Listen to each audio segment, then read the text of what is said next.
जी क्या पढ़ रहे थे? साम्राज्य।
क्या पढ़ाते थे?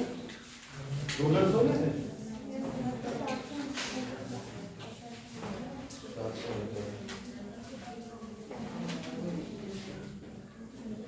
मैंने कल बताया था कि बैमानी एम्पायर से रिलेटेड क्वेश्चन जो है आपके वो बहुत कम ही आते हैं और क्रोनोलॉजी टाइप आते हैं, है ना? तो क्रोनोलॉजी टाइप के क्वेश्चन होंगे तो हम लोग को पता होना चाहिए बस रूलर कौन से कब कहाँ आए हैं और उनके समय के कुछ इंपॉर्टेंट कार्य हमें पता होना चाहिए, ठीक है? तो वो चीजें तो कल मेजर ऑफ द चीजें हम लोग देख चुके, कुछ चीजें बची थी उसको आज देख लेते हैं। आया नहीं है?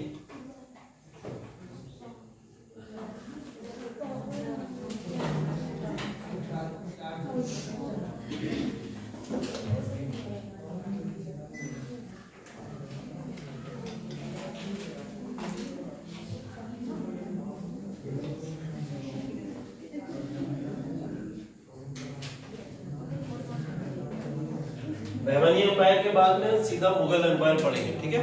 बैमानी के बाद में मुगल, क्योंकि सोच रहे हैं कि पहले सारे एम्पायर्स खत्म कर ले, ठीक? उसके बाद में आप लोग के दो टॉपिक बचेंगे बीच में जो सोशियो रिलीजियस रिफॉर्म से रिलेटेड है, ठीक है? कौन से वाले? कहाँ जा रहा है?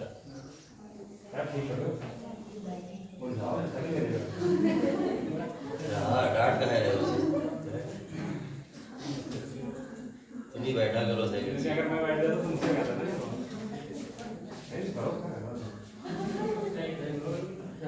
ठीक है ठीक है।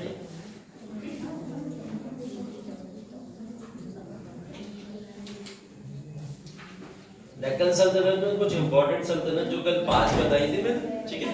उन 5 सल्तनत के बारे में बस लास्ट की कुछ सल्तनत है, उन सल्तनत का एक वो देख लीजिएगा बस।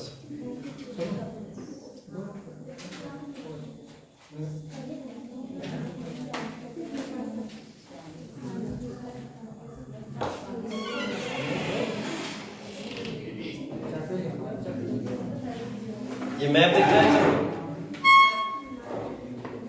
बताइए इसमें से कौन कौन सी सल्तनत बताई थी? मार्क करें, बताएं कौन कौन सी थी? बीजापुर की थी ये वाली, अहमदनगर थी ये वाली, और गोलकोंडा थी, और बीदर थी, और ये तो थी, ठीक है। इन 5 सल्तनत की बात हम लोगों ने की थी।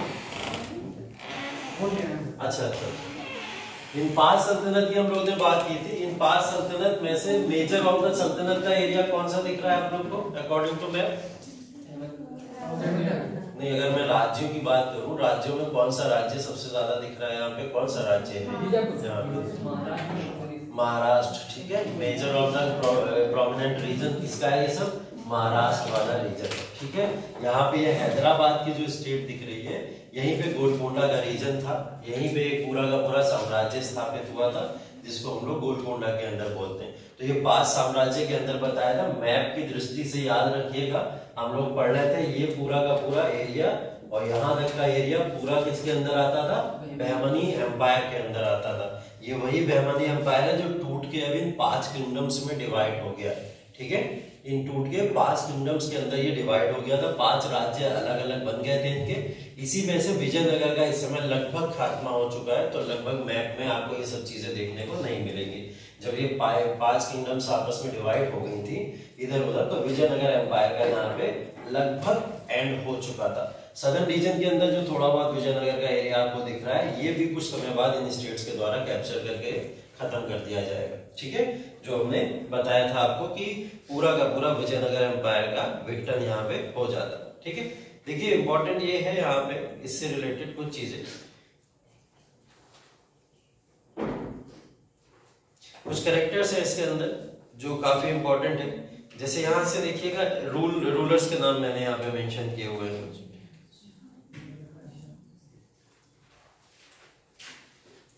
ठीक है, ये कुछ रूलर्स के नाम दिख रहे हैं। ये मलिक अहमद शाह यहाँ पे एक नाम दिख रहा है आपको।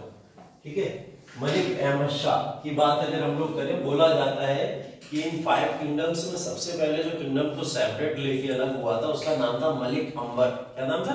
मलिक अंबर। तो उसी मलिक अंबर को यहाँ पे मलिक अहमद शाह के नाम से जाना जा रहा है। यहाँ पे देखिएगा ये डायनेस्टी, कौन सी डायनेस्टी की हम लोग बात कर रहे हैं? ये डायनेस्टी है हमारी डेक्कन सल्तनत के अंदर सबसे पहली डायनेस्टी हमारी अहमदनगर सल्तनत है। ये देखिए लिखा हुआ है, मेंशन किया हुआ है अहमदनगर सल्तनत। अहमदनगर सल्तनत के अंदर ये जो पिक्चर देख रहे हैं आप, ये पिक्चर है चांद बीबी का। ठीक है, चांद बीबी एक कैरेक्टर है इतिहास के अंदर, आप इसी के अंदर पढ़ोगे अहमदनगर साम्राज्य के अंदर। चांद बीबी का कैरेक्टर उसी तरीके का है जैसा कि आपने सदन के अंदर अभी गंगा देवी का कैरेक्टर पढ़ा था। ठीक है, इनसे रिलेटेड ऐतिहासिक दृष्टि से बहुत सारी पेंटिंग्स भी मिली और इतिहास में इनके ऊपर कई सारी किताबों का वर्णन किया गया। ठीक है, पूछा नहीं गया कभी, सिर्फ एक कैरेक्टर है। अगर पूछ भी लिया गया कभी तो इस तरीके से पूछा जाएगा चांद बीबी जो थी वो कौन से साम्राज्य के अंतर्गत उनका लेना देना है, तो वो बताए। अहमदनगर की बात हो रही है यहाँ पे, अहमदनगर सल्तनत। इंपॉर्टेंट रूलर्स जो है इसके समय में, जैसे मैंने बताया मलिक अंबर, ये इंपॉर्टेंट रूलर्स आपके काम के हैं जो यहाँ पे पूरे साम्राज्य के दौरान शासन करते हैं। समय देख सकते हैं आप लोग, 1490 से ये साम्राज्य शुरू हो जाता है। ठीक है, हम लोग ने डिवाइड किया था कुछ पार्ट में, हम लोग बात कर रहे थे 1527 से 1600 कब तक? हाँ, 1527 से 1687 तक। औरंगजेब ने इसको 1687 में पूरी तरीके से खत्म कर दिया था। और यहाँ पे अंत दिख रहा है हमको अहमदनगर साम्राज्य का कब? 1636 में। सिर्फ यही चीजें समझने वाली हैं इसके अंदर, बाकी कोई बहुत बड़ी रॉकेट साइंस नहीं है इस पूरे चैप्टर में। यहाँ मलिक अंबर के द्वारा जब इस सल्तनत को शुरू किया गया 1490 में, तो ये सल्तनत टूटी किससे थी? किससे टूटी थी? बहमनी साम्राज्य से टूट के एक अहमदनगर एम्पायर बना पूरा का पूरा। बाद में ये सल्तनत पूरी की पूरी जाके 1636 में खत्म हो जाती है। लेकिन 1636 में याद रखिएगा ये सल्तनत डायरेक्ट मुगल्स में जाके नहीं मिलती है। ठीक है, डायरेक्ट मुगल्स में जाके ये लोग नहीं मिलते हैं। ये लोग कहाँ मिलेंगे जाके?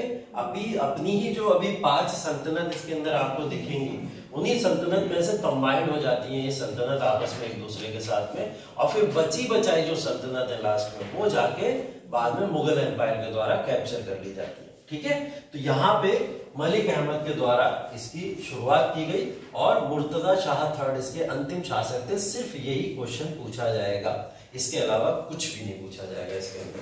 ठीक है, इतना याद रखिएगा बस। पहले शासक का नाम इसमें याद रख लीजिए और अंतिम शासक का नाम इसके अंदर याद रख लीजिए। बीच में कौन आया कौन गया ज्यादा नहीं मतलब है, सिर्फ क्रोनोलॉजिकल ऑर्डर देख लीजिएगा कि पहला शासक 1490 में आया, 1510 में चला गया, अंतिम शासक 1633 में आया और 1636 में साम्राज्य का विघटन या एंड हो गया। ठीक है, सिर्फ इतनी चीज को याद रखना है इस वाले चैप्टर में।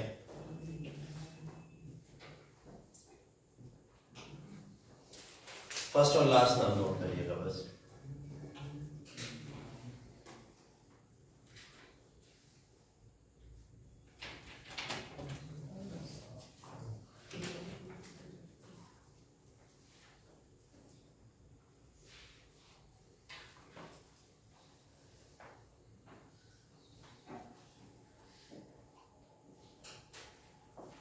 ठीक है, हो गया, डन। इसके बाद बरार है।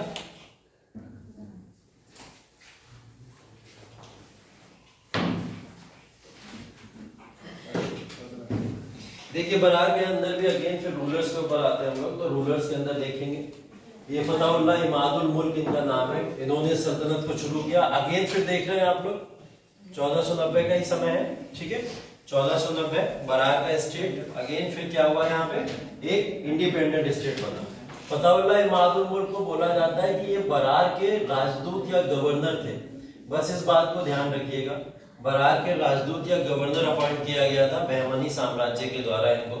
इसी दौरान इन्होंने क्या करा था, अपने स्टेट बरार को लेके ये अलग हो गए, ठीक है। उसके बाद में लास्ट रूलर का नाम याद रखिएगा, तुफल खान 1574। और इस सल्तनत का अंत यही हो जाता है 1574 के अंदर, ठीक है। अंतिम शासक का नाम याद रखिएगा, तुफल खान 1574।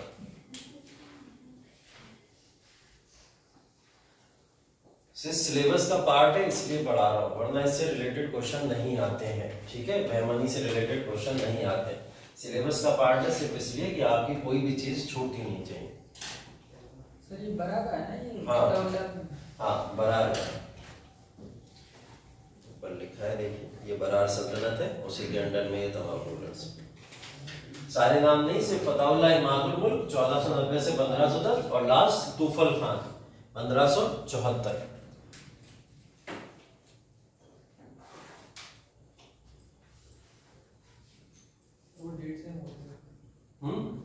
नंबर 4 के नंबर 5 की डेट क्या होगी? 4 और 5 की ये 1562 से 1574 है और ये 1574 में ही आते हैं, इसी समय में हो जाता है। बस 74 में है और 74 में हो जाता है, क्योंकि इनके हाथ से साम्राज्य को छीन के मिला लिया जाता है,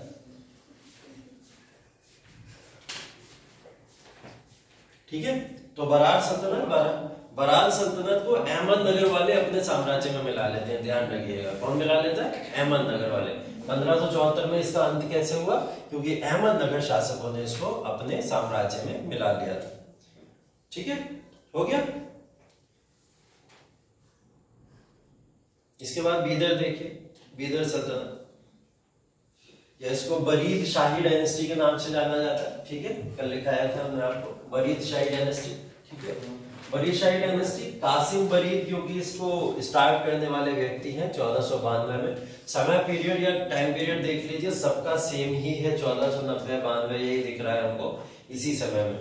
और ये किसके क्लोज है? मैंने कल आपको बताया था 1481 में एक बहुत ही प्रोमिनेंट बंदे की यहाँ पे डेथ हुई थी। कौन था वो?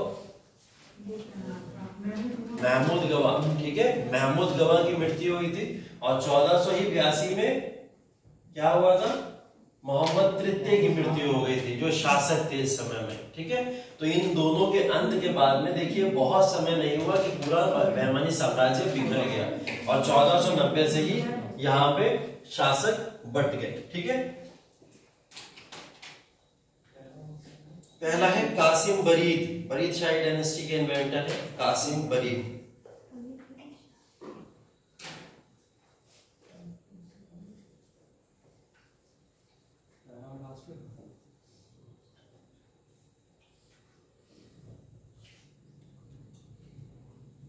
लास्ट है आसिम बरीद।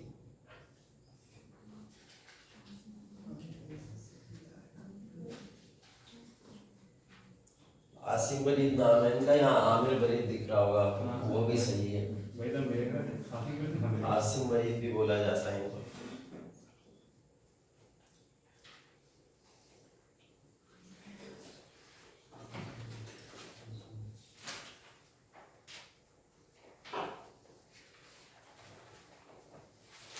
ठीक है, तो ये कासिम बरीद और आमिर बरीद, ठीक है।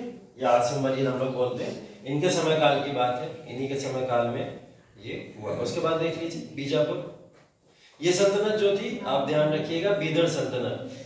बीदर सल्तनत को बीजापुर वालों ने अपने में मिला लिया था। इसका अंत कैसे हुआ था? बीजापुर वाले ने इस सल्तनत को अपने साम्राज्य में मिला लिया था, जिससे इसका 1619 में अंत हो गया था, ठीक। फिर है बीजापुर, सबसे इंपॉर्टेंट सल्तनत माना जाता है पूरे साम्राज्य के अंदर बीजापुर को, ठीक है। बीजापुर की सल्तनत जो है सबसे इंपॉर्टेंट, सबसे पावरफुल सल्तनत थी और सबसे लंबे समय तक शासन करने वाली भी सल्तनत मानी जाती है। ठीक, तो बीजापुर सल्तनत के बारे में भी यही अगेन फिर मेंशन कर लीजिएगा। यूसुफ आदिल शाह, ठीक है, सबसे प्रतापी शासक पूरे बहमनी साम्राज्य के अंदर। अगर हम देखें बाद में बहमनी साम्राज्य के जो दक्कन के रूलर्स हैं उसमें सबसे प्रतापी शासक है यूसुफ आदिल शाह, 1490 से 1510।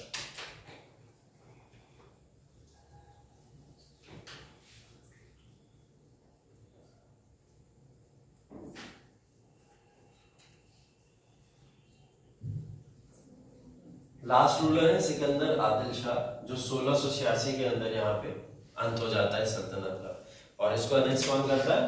औरंगजेब। ठीक है, औरंगजेब के समयकाल के अंदर इस सल्तनत का अंत हो जाता है।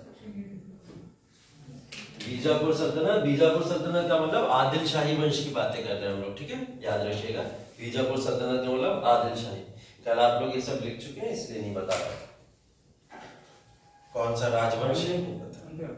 हाँ, औरंगजेब 1686 में मुगल साम्राज्य में इसको मिला लेता है। लिखो लिखो, यूसुफ आदिल शाह 1490 से 1510, लास्ट में सिकंदर आदिल शाह 1672 से 1686। ठीक है, हाँ सर नीचे कर लो, हट जाओ यहाँ, जो कह रही भाग जाओ क्लास के बाद, तुम्हारी वजह से दिख नहीं रहा मुझे।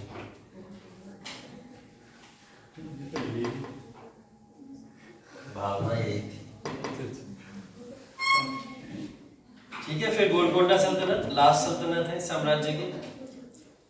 चलो, गोलकोंडा कुतुबशाही राजवंश को कहते हैं। ठीक है, इसके भी अंतिम और प्रथम रूलर को नोट कर लीजिए, सुल्तान कुली कुतुब मुल्क 1518 से 1543।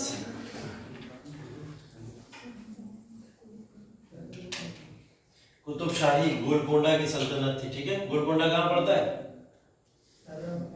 हैदराबाद, आंध्र प्रदेश प्रेजेंट है।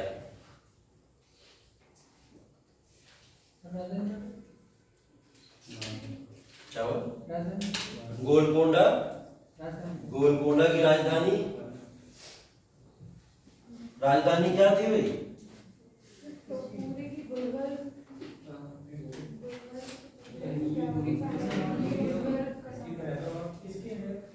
गोलकोंडा की तो हैदराबाद ही होगी ना, मेन रीजन वही था, गोलकोंडा की हैदराबाद।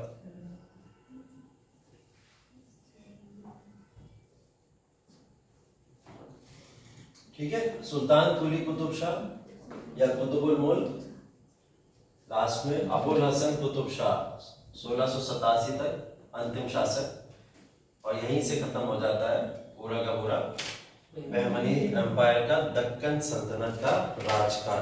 ठीक है, यह भी सल्तनत किस में जाके मर्ज हो जाती है? मुगल एम्पायर के अंदर जाके मर्ज हो जाती है। ठीक, मुगल एम्पायर के दौरान इसका अंत हो जाता है।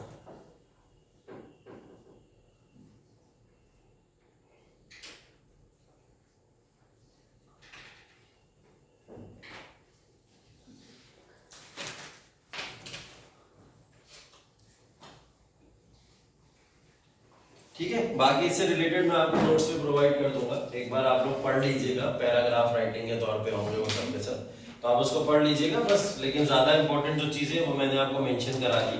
ठीक है, बस आप सल्तनत के बारे में कुछ कुछ चीजें दी हैं। यहाँ का आर्किटेक्चर है वो तो आर्किटेक्चर में बात ही करेंगे, लाइक गोल गुम्बज वगैरह है, और मदरसा है, बोला जाता है गवा मदरसा करके एक बहुत भारी मदरसा बना हुआ है, वहाँ बोला जाता है 3000 से ज्यादा पांडुलिपियों का संरक्षण करके रखा गया था, और उन्हीं संरक्षण करने के बाद में उसी की शिक्षाएं यहाँ के लोगों को दी जाती थी। ठीक है, तो वहाँ पे अलग लैंग्वेजेस का भी वहाँ पे बढ़ता हुआ प्रभाव दिखता है, जैसे दक्कनी भाषा, दक्कनी भाषा पहले अलग भाषा एक यहाँ पे डेवलप हुई जिसका इससे पहले नाम नहीं था।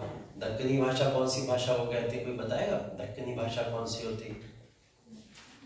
जब दक्षिण की भाषा के अंदर उर्दू की कुछ अल्फाजों को ऐड कर दिया जाता है तो वो दक्कनी लैंग्वेज बन जाती है। मतलब भारतीय भाषाएं जितनी भी हैं वहाँ पे यूज होती थी, जैसे तेलुगु होती थी या मराठी यूज होती थी, दक्षिण में कुछ भाषाएं ऐसे यूज होती थी, उनके साथ जब उर्दू के अल्फाजों को मर्ज कर दिया जाए, मिक्स कर दिया जाए तो एक नई भाषा का डेवलपमेंट होता था। उसी को क्या बोलते थे, दक्कनी भाषा बोला जाता था। तो इस समय दक्कनी भाषा का उदय हुआ, बहुत पॉपुलर है उस समय पे दक्कनी भाषा, लेकिन बाद में धीरे धीरे करके ये एंड हो जाती है। ठीक है, उसके बाद में ये चार मीनार वगैरह, ठीक है, पता है आप लोग को, ये सब चीजें देखा है आपने। बात करेंगे हम लोग जब इसकी आर्ट एंड कल्चर के सेक्शन में, तो पूरा का पूरा बहमानी एम्पायर के कल्चर की बात करेंगे। पॉलिटिकल, राजनीतिक, प्रशासनिक इतिहास इसका सिर्फ इतना ही है जितना मैंने बता दिया, इससे ज्यादा कुछ नहीं पूछा जाएगा। ठीक है, कभी नहीं, इससे ज्यादा पूछा भी नहीं जाता है, तो और एक्सपेक्टेड भी नहीं है कि इससे ज्यादा पूछा जाए। कभी न्यूज में भी ऐसी चीजें कुछ नहीं चलती हैं, तो ध्यान रखिएगा। ठीक है, चलिए नेक्स्ट टॉपिक पे मूव करते। ये कल ही खत्म कर देना चाहिए था, थोड़ा सा रह गया। देखिए हम लोग बात करने जा रहे हैं, थोड़ा सा आगे बढ़ेंगे। हमारे पास टॉपिक तो अभी जो है वो सोशियो रिलीजियस रिफॉर्म का है। ठीक है, सोशियो रिलीजियस रिफॉर्म का मतलब सूफीज्म और भक्तिज्म, मतलब भक्ति आंदोलन आता है और सूफी आंदोलन आता है। ये आंदोलन बेसिकली पढ़ने का टॉपिक है हमारा, लेकिन अभी इसको पॉज करा जा रहा है थोड़ा सा, क्योंकि एम्पायर पढ़ते चले आ रहे हैं, सल्तनत पढ़ते चले आ रहे हैं लगातार। ठीक है, राजवंश पढ़ रहे हैं, तो राजवंश को ही राजवंश से कनेक्ट करके हम लोग सीधा मुगल राजवंश पे चल रहे हैं। ठीक है, जब मुगल राजवंश खत्म हो जाएगा उसके बाद वापस आएंगे पीछे और तब पढ़ेंगे कि भक्ति आंदोलन क्या है, सूफी आंदोलन क्या है। भक्ति और सूफी आंदोलन इसी समय मध्यकालीन भारत का एक बहुत इंपॉर्टेंट फैक्टर है, जिससे रिलेटेड क्वेश्चन लगातार बनते भी रहते हैं, और आगे चल के दिल्ली सल्तनत पे या फिर मुगल राजवंश पे जितना भी प्रभाव पड़ा वो सूफी आंदोलन का बहुत ज्यादा पड़ा है, वो देखने को मिलेगा हमको। ठीक है, भक्ति आंदोलन का प्राचीन इतिहास से ही प्रभाव पड़ता चला आ रहा था। सोशल रिलीजियस मूवमेंट पूरे इतिहास में 3 बार हुए, ये आपको पता होना चाहिए, पता होगा भी। पहली बार जब बुद्धिज्म और जैनिज्म, बौद्ध धर्म या जैन धर्म का उदय हुआ था, पहला रिफॉर्म वो था धार्मिक, जिसको रिफॉर्म कहते हैं हम लोग। उसके बाद में दूसरा रिफॉर्म जो हुआ था वो सूफी आंदोलन और भक्ति आंदोलन के तौर पे हुआ, और तीसरा रिफॉर्म जब हुआ था तो वो हुआ था आपका सामाजिक और धार्मिक आंदोलन, जो हम लोग मॉडर्न इंडिया में पढ़ते हैं। जब राजा राम मोहन राय, ईश्वर चंद्र विद्यासागर, इन लोगों को हम लोग जब वहां पे पढ़ेंगे तो ये तीसरा सोशल रिलीजियस रिफॉर्म मूवमेंट है। तो प्राचीन में, मध्यकालीन में और आधुनिक में, तीनों समय में आपको सोशल रिलीजियस रिफॉर्म देखने को मिलेगा। बात करेंगे अगर वर्ल्ड हिस्ट्री की या विश्व इतिहास के अंदर जाएंगे तो वहां पे भी आपको सोशियो रिलीजियस रिफॉर्म मूवमेंट्स देखने को मिलेंगे। तो अलग अलग तरीके से अलग अलग बातों को करा जाता है यहाँ पे, लेकिन हम लोग सीधा जा रहे हैं मुगल एम्पायर की तरफ। इसके ऊपर भी प्रभाव दिखेगा आपको बहुत सारा। ठीक है, चलिए मुगल एम्पायर की बात करें, मुगल काल की अगर हम लोग बात करें तो 1526 से 40 में एक डिवीजन किया है मैंने, और 1555 से 1857 दूसरा डिवीजन किया है। इस डिवीजन को फिर बता दो कोई क्यों किया है मैंने? शेरशाह सूरी आ गया, वेरी गुड। ये जो बीच का 15 साल का काल है, इन 15 इयर्स में जो गैप दिख रहा है कब से कब तक, 1540 से लेकर 1555 तक का, ये असल में सूर्यवंश का काल है। ठीक है, हम लोग पूरा 1526 से लेकर 1857 तक मुगल साम्राज्य को पढ़ते हैं और इसी को हम लोग पढ़ा करते हैं, लेकिन बीच में एक गैप है, इस गैप को 15 साल का सूर्य राजवंश के तौर पे जाना जाता है। ठीक है, तो उसको कभी काउंट मत करिएगा कि मुगल राजवंश यहाँ से शुरू हुआ। एक्चुअल में मुगल राजवंश का जो उदय हुआ वो हुआ यहीं से था, 1555 के ही दौरान हुआ था, और माना जाता है कि अगर एक्चुअल फॉर्म में इसका उदय माना जाए तो वो अकबर के समय काल से ही माना जाता है। ठीक है, उदय हो गया था, शासन चल रहा था, बाबर के समय से ही चल रहा था, लेकिन सत्ता छिन जाती है, मुगल साम्राज्य खत्म हो जाता है, फिर बाद में मुगल साम्राज्य दोबारा आता है। तो जब से दोबारा आता है तब से फिर नहीं गया है, तब कब गया, 1857 में अंग्रेजों के द्वारा जब यहाँ पे विक्टोरिया डिक्लेरेशन को ले आया जाता है, उसके बाद में ही ऑफिशियली इसका अंत किया जाता है। तब तक ये पूरा राजवंश चलता रहता है। ठीक है, तो भारत के अंदर मुगल राजवंश के आने के पीछे की घटना को समझने से पहले थोड़ा सा ये समझ लेते हैं कि भारत का इतिहास उस समय है क्या, भारत में उस समय चल क्या रहा है और कहाँ पे कैसी कैसी सल्तनत या एम्पायर शासन कर रहे हैं। ठीक है, 1526 का समय, ये बात सबको पता है, बाबर ने जब पहली बार भारत में एंट्री की थी, वो कहानी भी आपको पता चल गई है, इब्राहिम लोदी वाली जो आप लोग ने पढ़ी थी उस समय, तो आपको पता है कि 1526 में इब्राहिम लोदी के साथ में युद्ध के बाद में ये हुआ था। ठीक। तो भारत की और अदर स्टेट्स में क्या क्या कहां कहां हो रहा है ये भी आपको बहुत अच्छे से पता है। अगर मैं बात करूं राजपूतों में, तो राजपूतों में राजवंश कौन सा है और उसको सबसे सुप्रीम लीडर कौन थे उस समय? महाराणा महाराणा सांगा प्रताप। कौन बोल रहा है? महाराणा प्रताप नहीं है यहाँ, महाराणा प्रताप देखेंगे आगे, ठीक है। महाराणा सांगा का ही स्ट्रगल देखने को मिलेगा इस समय। तो राजपूतों की स्टेट में सबसे ज्यादा प्रभावी शासक कौन है? महाराणा सांगा, ठीक है। इधर दिल्ली सल्तनत में अगर हम लोग देखें लोधी वंश शासन कर रहा है। दक्षिण में अगर हम आ जाए तो कौन से साम्राज्य है यहाँ पे? बहमनी साम्राज्य और विजयनगर साम्राज्य देखने को मिल रहा है। पूरब के अंदर अगर चले जाए तो गजपति साम्राज्य का पूरा साम्राज्य देखने को मिल रहा है। उत्तर में अगर चले जाए तो कश्मीर बचता है, ठीक है, कश्मीर राजवंश। अभी क्या है, एक टॉपिक और है अभी आपका, जब आप लोग पढ़ोगे स्वतंत्र राज्य, ठीक है। स्वतंत्र राज्य भी 3 घटनाएं हुई हैं, प्राचीन में भी हुई है, मध्यकालीन में भी हुई है और आधुनिक में भी हुई है। प्राचीन भारत में स्वतंत्र जो राज्य बने या स्वतंत्र प्रांत बने उसको आप लोग पढ़ोगे जब मगध एम्पायर अलग हुआ, टूटा था, 16 अलग अलग जो थे राज्य बने वहां पे, तो उन महाजनपद कहा जाता है जिनको, तो उन महाजनपदों का ही बनना क्या था? स्वतंत्र राज्यों का बनना था। उसके बाद में यहाँ मध्यकालीन में जब स्वतंत्र राज्य पढ़ते हो तो स्वतंत्र राज्य में बनने वाले राज्य जैसे कश्मीर था, जैसे बरार था, गोलकोंडा था, ये सब क्या है, ये स्वतंत्र राज्य बनते चले गए, ठीक है। तो इसी के अंदर तमाम तरीके से आप जब पढ़ते चले जाते हो पूरे भारत में बहुत अलग अलग तरीके से स्वतंत्र राज्य बने थे। उन स्वतंत्र राज्य में एक राज्य कश्मीर भी था। अब कश्मीर के ऊपर किसी के जाने का कोई औचित्य था नहीं, क्योंकि कश्मीर को यूजलेस समझा जाता था उस समय। हकीकत यही थी, कश्मीर का कोई औचित्य नहीं था। कश्मीर के अंदर से व्यापार के अलावा और कुछ भी नहीं था। व्यापार की बात भी कर लें तो छोटे मोटे व्यापार हुआ करते थे, ठीक है, उसके अलावा वहां पे कुछ चीजें नहीं होती थी। तो ज्यादा किसी का फोकस उसके ऊपर गया नहीं, ना ही किसी ने वहां पे रूल करने की, एंट्री करने की कोशिश करी। भारत की ऐसी परिस्थिति है इस समय, और इस समय में अगर आप देखोगे बाबर जब एंटर किया है तो बाबर के एंट्रेंस के समय पूरा भारत जो है टूटा हुआ है, ठीक है, यूनाइट नहीं दिखता हमको। जब भी आपको भारत यूनाइट दिखेगा, किसी का भी अटैक हुआ होगा वो वापस ही गया है, कभी रूल करने के लिए यहाँ नहीं रुका होगा, ठीक है। तो जब भी भारत टूटा हुआ दिखेगा तभी यहाँ पे अटैक होकर रूल होते हुए दिखेंगे, ये पूरे इतिहास में दिखेगा आपको। चाहे आप अभी आगे चल के पढ़ेंगे, जब ब्रिटिश ईस्ट इंडिया कंपनी आती है, ब्रिटिश ईस्ट इंडिया कंपनी के समय भी राज्य टूटे हुए हैं सारे के सारे। हैदराबाद अलग हो गया, मैसूर अलग हो गया, बंगाल अलग हो गया, अवध अलग हो गया, तब उन्होंने आगे कैप्चर किया। वही कमजोरी होती थी और अटैक होते थे और यहाँ पे रूल होता था। अब लोधी डायनेस्टी में जो लोधी वंश का शासक इब्राहिम लोधी बहुत कमजोर है दिल्ली सल्तनत को संभालने के लिए। तो उसके अलावा अगर कोई संभालता तो राजपूतों में महाराणा सांगा थे, जो उस गद्दी के प्रबल दावेदार भी माने जाते थे। जब उन्होंने कौन सा बैटल में हराया था इब्राहिम लोधी को? हाँ, खानवा में नहीं, इब्राहिम लोधी और महाराणा सांगा का जो युद्ध हुआ था वो कौन सा युद्ध था? महाराणा सांगा और इब्राहिम लोधी 1518 खतौली का युद्ध हुआ था ना। तो खतौली के युद्ध में जब हरा दिया था महाराणा सांगा, उसी समय प्रबल दावेदार बन चुके थे, ठीक। इस बात को ध्यान रखिएगा कि महाराणा सांगा इब्राहिम लोधी को हरा चुके हैं, और हराने के बाद 1518 में प्रबल दावेदार दिल्ली की गद्दी पे वही थे। फिर भी उन्होंने 8 साल तक शासन नहीं किया। वो 8 साल तक शासन ना करने के पीछे कारण क्या था? डर था बाबर आ जाएगा और दिल्ली की गद्दी से मुझे हटा देगा और फिर मेरा नया साम्राज्य जो विस्तार मैं करूंगा उसको आने से पहले ही बर्बाद कर देगा। तो इस डर से वो कभी बैठे नहीं। तो सबसे प्रबल दावेदार महाराणा सांगा थे, एक मजबूत दावेदार उन्हीं को माना जा रहा था।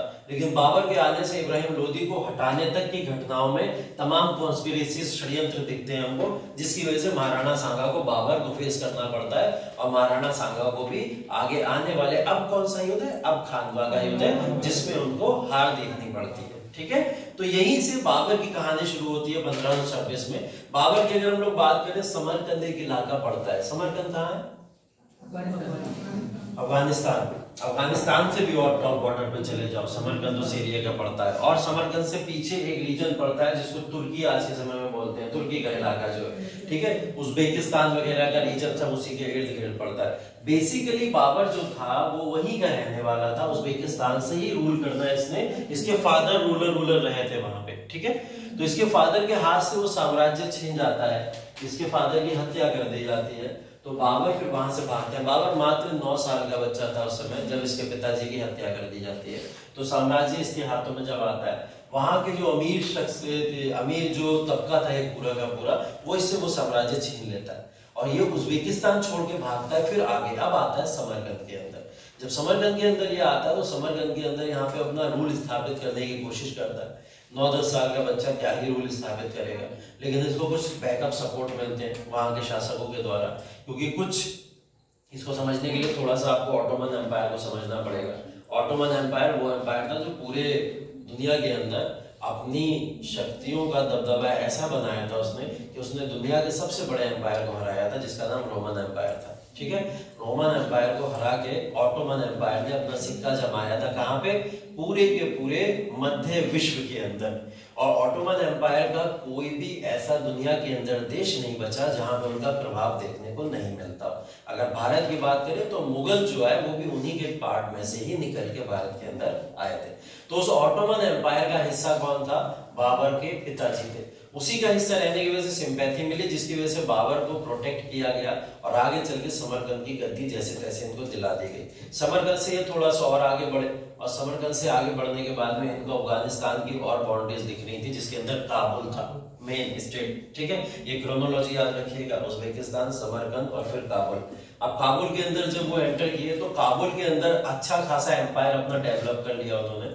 अब जब अपना एम्पायर डेवलप कर चुके थे तो उनको दिखा कि मैं अपने राज्य के अंदर दोबारा लौट जाऊं, जो राज्य मेरा खोया था। कोई भी अपने पिताजी के सम्मान में या उनकी याद में अपने राज्य को पुनः फिर से लेना चाहेगा तो ये वापस सेना इकट्ठा करके जाते हैं उज्बेकिस्तान और उज्बेकिस्तान में अटैक करके वहां पे उसको जीतने की कोशिश करते हैं। लेकिन अगेन फिर वहां कॉन्स्पिरेसी के चलते इन्हें वहां से भागना पड़ता है और ये वहां से भाग के आते हैं। वही कॉन्फ्लिक्ट है जो मैंने आपको इस्लाम के उदय के समय बताया था, शिया सुन्नी कॉन्फ्लिक्ट। उसी की वजह से इनको यहाँ पे तमाम समस्याएं देखनी पड़ती हैं।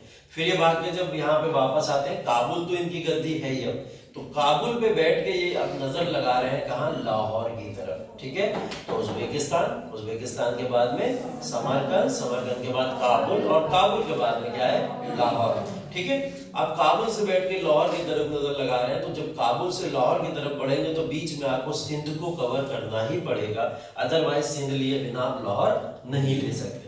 तो ये सिंध पहुंचे और इन्होंने सिंध पे पहुंचने के बाद में वहां पे भी शासन अपना स्थापित कर दिया। ठीक है, शासन स्थापित करने का मतलब ये है कि इनका राज्य सिंध नहीं बन रहा है, इनका राज्य काबुल नहीं बन रहा है, इनका राज्य लाहौर नहीं बन रहा है। ये अभी भी अपने राजवंश की स्थापना के लिए एक बड़ा मौका ढूंढ रहे हैं जहां पे अपने पूरे राजवंश को स्थापित करें। अभी इनको सिर्फ एक जगह मिल रही है कि इतने समय के लिए मैंने ये इलाका खाली करवा लिया और मैं अब यहाँ पे स्टे कर सकता हूँ। सिर्फ और सिर्फ जगहें बना रहे हैं अपने रहने के लिए, कोई पर्टिकुलर राजवंश नहीं अभी तक स्थापित हुआ। अगर हो जाता तो मुगल साम्राज्य पहले ही शुरू हो चुका होता, नहीं हुआ लेकिन। ठीक है, अब लाहौर को भी इन्होंने जीत लिया। लाहौर को जीतने के बाद में अब ये आंधी चल रही थी पूरे भारत के अंदर, किसकी?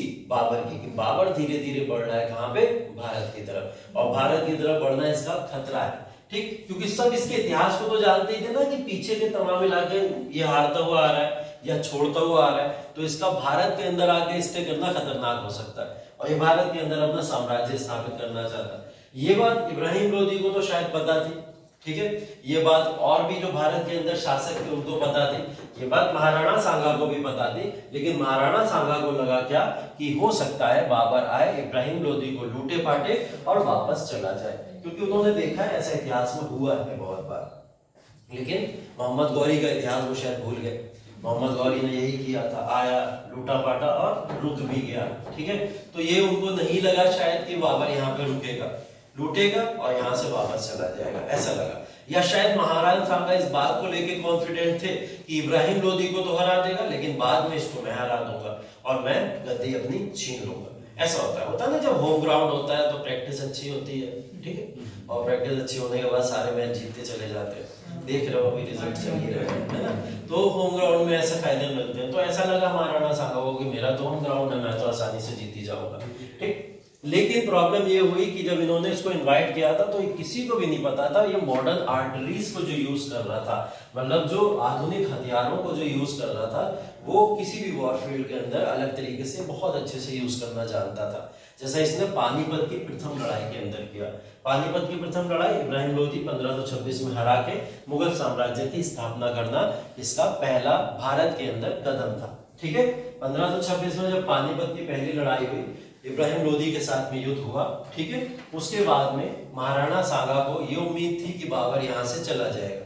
ठीक, बाबर यहाँ से नहीं गया और उसने अपनी राजधानी घोषित किसको कर दिया? दिल्ली।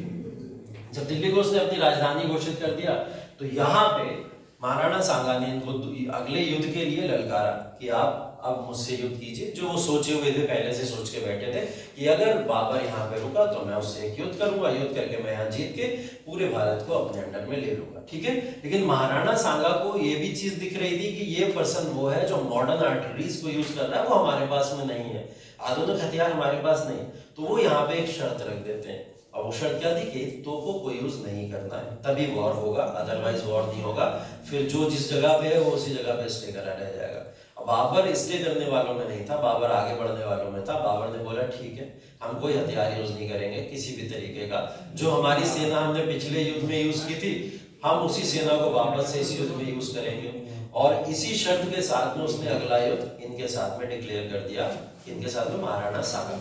महाराणा सांगा के साथ में जब युद्ध होने वाला था तो यहाँ पे बाबर को पूरा 1 साल मिला भारत में स्टे करने के लिए, 1526 से 27। ठीक है, इस पूरे 1 साल के अंदर इन्होंने तमाम जितनी भी मुस्लिम सल्तनत थी पूरे भारत के अंदर, लाइक अगर हम लोग बहमनी एम्पायर की बात करें, नीचे दिख रहा है हमको पूरा बहमनी एम्पायर, ऊपर हम लोग बात करें कश्मीर, इधर लाहौर और काबुल आबू तो सब इनके कंट्रोल में था ही। तो इन्होंने यहाँ सब में एक बहुत ही बड़ी एक अफवाह उड़ाई और उस अफवाह को बोला कि हमारा युद्ध जो है वो जिहाद है। क्या है? जिहाद। क्योंकि वो हथियार यूज नहीं कर सकता था युद्ध में, लेकिन दिमाग यूज कर सकता था। और उसने इसको क्या करा? हिंदू वर्सेस मुस्लिम वॉर बना के उपयोग किया। ठीक है, जिहाद उसने इस तरीके से अनाउंस किया कि मैं भारत की तरफ बढ़ रहा हूं, तो मैं चाहता हूं कि भारत में जाके इस्लाम का प्रचार प्रसार करूंगा और आप लोग इसमें मेरी सहायता करें। हालांकि पूरे 4 सालों में हमने कभी नहीं देखा कि बाबर ने कोई इस्लाम का प्रचार प्रसार करा। ठीक है, वो सिर्फ क्या था? एक पॉलिटिकल स्टंट था, लोगों को कलेक्ट करना था और कलेक्ट करके इनके अगेंस्ट में।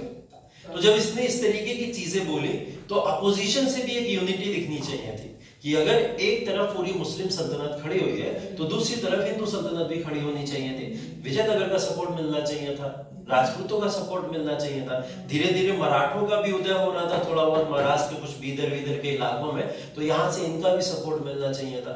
उड़ीसा के भी हम कुछ शासकों, गजपति शासकों का सपोर्ट मिलना चाहिए था, लेकिन ऐसा कुछ नहीं हुआ, कहीं नहीं हुआ। महाराणा सांगा इस युद्ध में अकेले रह गए और इस अकेलेपन की वजह से उन्हें इस युद्ध में अपनी जान भी गंवानी पड़ी और 1527 में पूरा का पूरा राजपूती इलाका खत्म हुआ महाराणा सांगा के कंट्रोल से। अब वहां छोटे छोटे चित्तौड़, मेवाड़ जैसे छोटे छोटे राज्य टूट के बट गए और वो बट के आपस में इधर उधर डिवाइड हो गए। तो आप आगे चल के देखोगे कि ये पूरा का पूरा जो राजपूतों को कमजोर करने का टाइम था बाबर के समय से शुरू हुआ। आगे चल के इसका मिसयूज अकबर ने किया पूरी तरीके से। नो डाउट अकबर के समय काल के अंदर राजपूतों ने बहुत मिलजुल के कार्य किया अकबर के साथ में, लेकिन कमजोर थे राजपूत, तभी उस वजह से अकबर यूज कर पाया उनको अपनी सेना के अंदर। अगर राजपूत महाराणा प्रताप की तरह खड़े रहते, जैसे एक स्टेट को लेके वो खड़े हुए थे, तो शायद अकबर कभी उनको अपने साम्राज्य में नहीं मिला पाता। ठीक है, यही औरंगजेब ने आगे चल के यूज किया, यही जहांगीर शाहजहां ने इस तरीके से यूज किया और इसी तरीके से धीरे धीरे उनका विघटन हुआ और राजपूत का भारत में यहाँ पे अंत हो जाता है। ठीक है, अंत हो जाने का मतलब ये है कि साम्राज्य का अंत हो रहा है। यहाँ पे ऐसा नहीं है कि राजपूत ही खत्म हो गए, ऐसा कुछ नहीं है।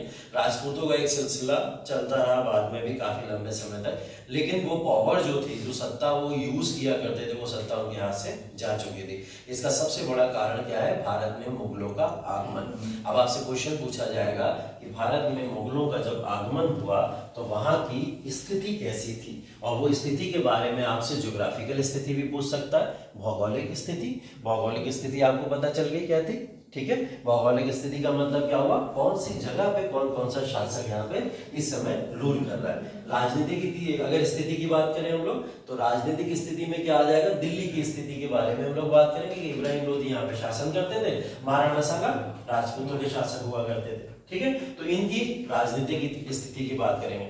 सामाजिक स्थिति की अगर हम लोग बात करें तो सामाजिक स्थिति यहाँ की ऐसी थी कि बहमनी और विजयनगर की वजह से जो एम्पायर थे उनमें आपस में हिंदू मुस्लिम टसल चल रहा।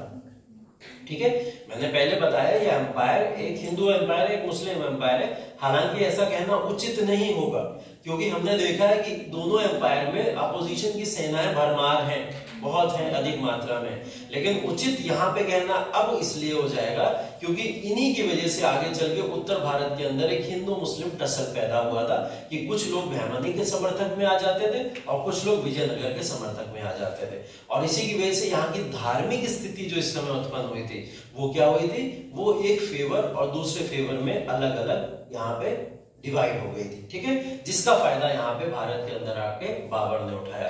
तो जब डिवाइड कर दो तो रूल करो, डिवाइड एंड रूल आगे चल के अंग्रेजों ने भी भारत में किया था, उसका पूरा का पूरा फायदा यहाँ पे बाबर को मिला।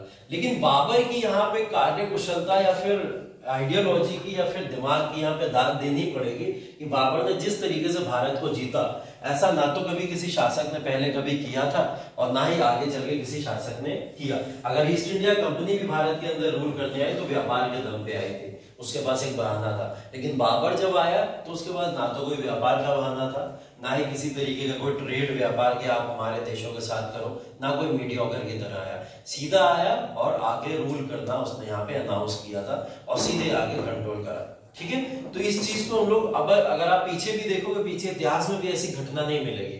मोहम्मद गौरी ने अटैक करा, भारत को जीता जरूर, लेकिन कभी खुद को रूलर अपॉइंट नहीं किया। क्यों नहीं किया? क्योंकि वो शायद भारत की परिस्थितियों को जानता था कि शायद यहाँ के लोग मुझे एज अ रूलर एक्सेप्ट नहीं करेंगे, तो वो नहीं कर पाए। लेकिन बाबर पूरे भारत का रूलर कैसे बन गया, किस तरीके से बन गया, कौन सी ऐसी स्थिति थी, जैसे उसने ये प्रमाण दिया जिहाद का पूरे भारत के अंदर। जब वो 27 का युद्ध जीत गया, 28 का युद्ध जीत गया, तब उसने यहाँ पे क्या करा, एक सेकुलरिज्म के प्रिंसिपल को चलाना शुरू किया। क्योंकि आप भारत के अंदर जब रहोगे तो भारत के अंदर रहने के साथ साथ में आपको मेजोरिटी का ध्यान नो डाउट रखना पड़ेगा, और उसने मेजोरिटी का ध्यान यहाँ पे रखा। मेजोरिटी के ध्यान के अंदर उसने भारत के तमाम इलाकों में जहां जहां उसका पॉलिटिकल कंट्रोल होता गया वहां वहां उसने मंदिरों की स्थापना तक करवाई है। ये भी चीजें इतिहास के अंदर देखने को मिलती है। और जब कोई शासक ऐसा करेगा तो जनता उसको अपोज नहीं करेगी। ठीक है, मैंने पहले भी बोला, चाहे मोनार्की हो, चाहे डिक्टेटरशिप हो, चाहे डेमोक्रेसी हो, जब तक जनता का समर्थन नहीं है तब तक आपके ऊपर कोई रूल नहीं कर सकता। ठीक है, ये बातें समझ आ गई। कहानी के तौर पे बाबर की एंट्रेंस थी सिर्फ और सिर्फ, उसके बारे में हम लोगों ने चर्चा की है। अब बाबर की एंट्रेंस से रिलेटेड क्या क्या फैक्चुअल चीजें आपसे पूछ सकता है वो यहाँ पे लिखी हुई है, उसको आप लोग यहाँ से देख के पढ़ सकते हैं। ठीक है, यहाँ पे देखिए उज्बेकिस्तान का रीजन लिखा हुआ है, यहाँ उज्बेकिस्तान से ही इसने एंट्री की थी। उज्बेकिस्तान के बाद में, हाँ इस चीज को लिख लीजिएगा, चाहे क्रोनोलॉजी के फॉर्म में लिख लीजिए, बहुत जरूरी है। उज्बेकिस्तान के बाद में क्या था यहाँ पे, काबुल। काबुल के बाद में, काबुल के बाद में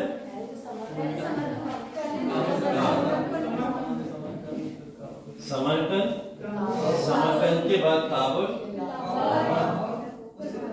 काबुल के बाद में सिंध होगा, क्योंकि जब तक सिंध नहीं पहुंचेगा जब तक लाहौर पहुंचना मुश्किल है। और लाहौर से फिर पंजाब भी लिख लीजिएगा, पंजाब भी था। ठीक है, पंजाब भी टेरिटरी बनाई थी उसने अपनी, और पंजाब के बाद में वो आया फिर दिल्ली।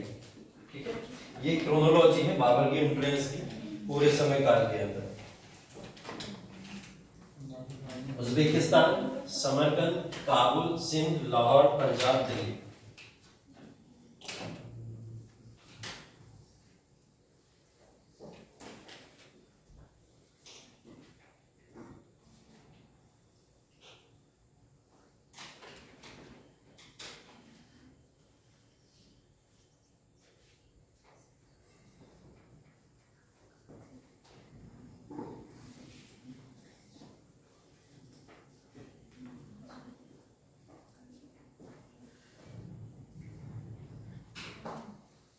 यहाँ पे ये लाइन जो लिखी हुई है, राणा सांगा के भारत पर आक्रमण के निमंत्रण ने बाबर को भारत की ओर देखने पर मजबूर किया। इसमें किसी को कोई डाउट तो नहीं है कि महाराणा सांगा ने भी इनवाइट किया था?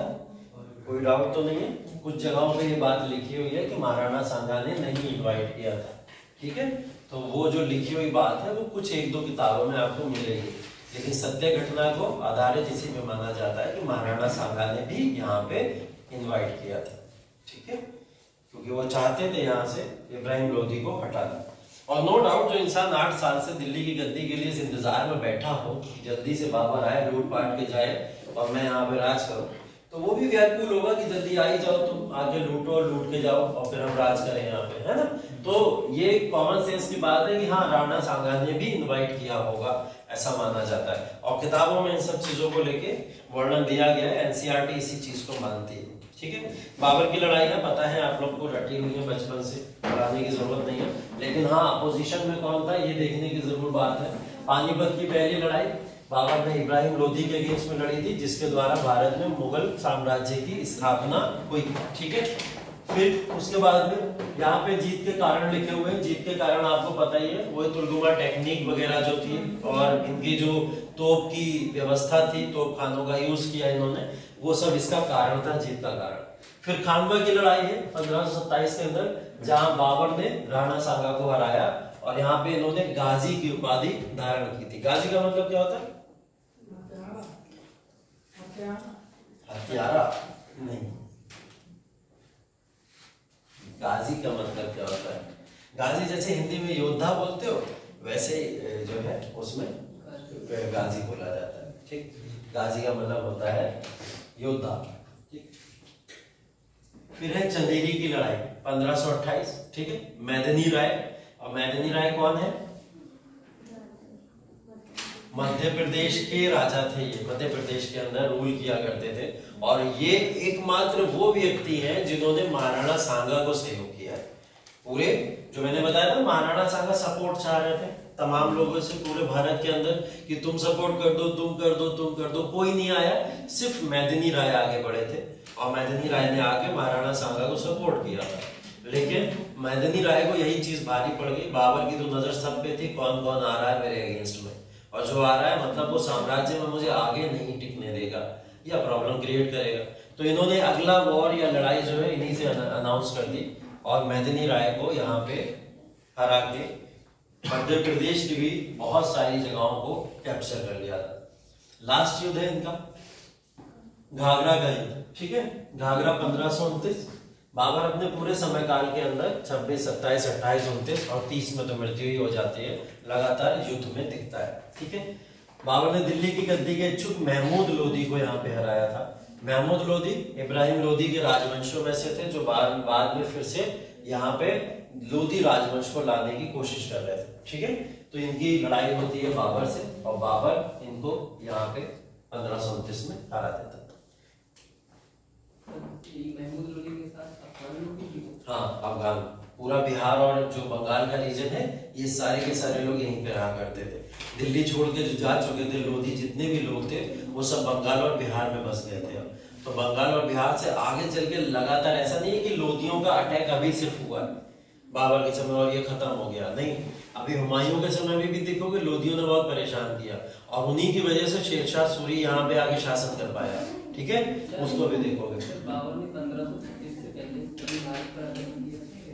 देखो, आक्रमण उसने बहुत सारे किए थे। 18 में भी हम लोग देखते, 17 में देखते हैं हम लोग कि वो भारत के ऊपर, भारत पे अटैक का मतलब लाहौर सिंध भी तो है भारत ही के पार्ट, है ना। तो हम तो मानेंगे भारत के ऊपर अटैक, उसे भी मान सकते हैं, लेकिन भारत के ऊपर वास्तविक सत्ता को स्थापित करने को लेके पहला आक्रमण अगर बाबर ने किया तो वो ये था पानीपत की लड़ाई के दौरान। ठीक है, उससे पहले उसने आक्रमण जरूर किए थे, लेकिन शायद वो सत्ता को वहां स्थापित नहीं करना चाहता था, इसलिए ऐसे नहीं दिखे।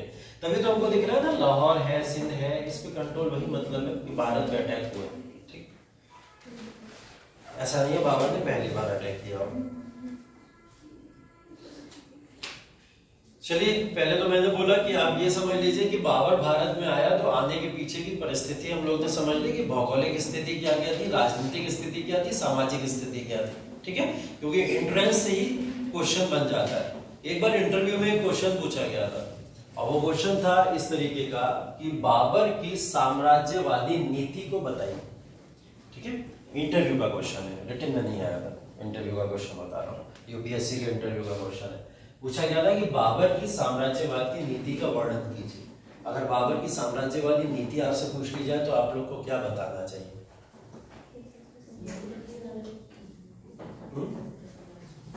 साम्राज्यवाद तो समझते हो, इंपीरियलिज्म की बात हो रही है, हिटलर सबसे बड़ा एग्जाम्पल किसका, ठीक है। प्रेजेंट टाइम में देख लें अगर हम लोग तो इजराइल उसका सबसे बड़ा एग्जाम्पल, ठीक। और क्या होता है फिर साम्राज्यवाद, किसको बोलते हैं साम्राज्यवाद, तो बताओ कम से कम क्या होता है साम्राज्यवाद।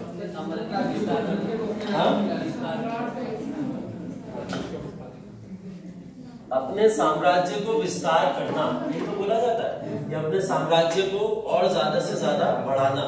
अगर हम लोग देखें अंग्रेजों का समय काल रहा तो अंग्रेजों ने भी अपने समय काल में यही किया, ठीक है। दिख सब रहा है मुझे, बातें मत करो, ठीक, देख रहा हूं सब दिख रहा है। तो साम्राज्यवाद की जो नीति है बेसिकली वो साम्राज्यवाद की नीति बोलते हैं कि अपने एम्पायर को और ज्यादा विस्तारित करना और ज्यादा आगे बढ़ाना, इसको साम्राज्यवाद बोला जाता है। तो बाबर की साम्राज्यवाद की नीति आप लोग को यहाँ साफ साफ नहीं दिख रही है क्या कि बाबर की साम्राज्यवाद की नीति क्या है, उज्बेकिस्तान या फरगना से आगे कहाँ बढ़ा, समरकंद की तरफ बढ़ा, समरकंद से कहाँ बढ़ा, काबुल की तरफ बढ़ा। ये क्रोनोलॉजिकल ऑर्डर आपको उनको बताना था, इसी क्रोनोलॉजिकल ऑर्डर को वो पूछ रहे थे आपसे। तो कभी कभी इंटरव्यू के अंदर वो क्वेश्चन जो पूछते हैं वो डायरेक्ट पूछ लिए जाते हैं, ठीक है। एक बार क्वेश्चन इसी तरीके का और पूछा गया, बाबर की साम्राज्यवाद की नीति नहीं थी वो पूछा गया था कि भारत के ऊपर जब बाबर ने अटैक किया तो वहां पे काफी क्रिटिसिज्म देखने को मिलेंगे, आलोचनाएं देखने को मिलेंगी कि बाबर ने भारत के ऊपर अटैक किया, ये खराब हो गया, वो बर्बाद हो गया, ऐसा हो गया, वैसा हो गया, ये हो गया, ठीक है। तो मुगलों को जब हम लोग पढ़ते हैं तो ये सोच के पढ़ते हैं कि इन्होंने हमारे भारत के ऊपर आके हमारी संस्कृति को बर्बाद कर दिया, ठीक। एक चश्मा तो ये है। दूसरा चश्मा क्या है कि नहीं, एक कल्चर भी देखेगा कि दूसरा कल्चर जो डेवलप होता चला गया और वो कंपोजिट कल्चर बन गया, मिली जुली संस्कृति का एक नया योगदान भारत को मिला जैसा पूरे विश्व में कहीं नहीं है, ऐसा भी माना जाता है। तो पूछा गया कि ये बताइए कि बाबर भारत में आया, आप उसके पॉजिटिव पर्सपेक्टिव को कुछ बता सकते हो कि ये अच्छा भी हो गया आने से। तो बाबर के भारत में आने की इंपॉर्टेंस पूछी जाती है कि बाबर भारत में आया तो उसकी इंपॉर्टेंस क्या है, चाहे वो मेंस में पूछ लेगा या फिर इंटरव्यू में पूछ लेगा, ठीक है। तो बाबर भारत में जब आया तो उसने एक बहुत ही इंपॉर्टेंट और प्यारा सा कॉन्सेप्ट दिया था, और वो कॉन्सेप्ट था, एक कॉन्सेप्ट आपने पढ़ा होगा पहले से, वो चार बाग की संकल्पना आप लोग पढ़ते चले आए शुरू से। कोई बताएगा क्या होता है चार बाग, क्या होता है चार बाग? नहीं टूटा, नहीं टूटा, क्या होता है चार बाग?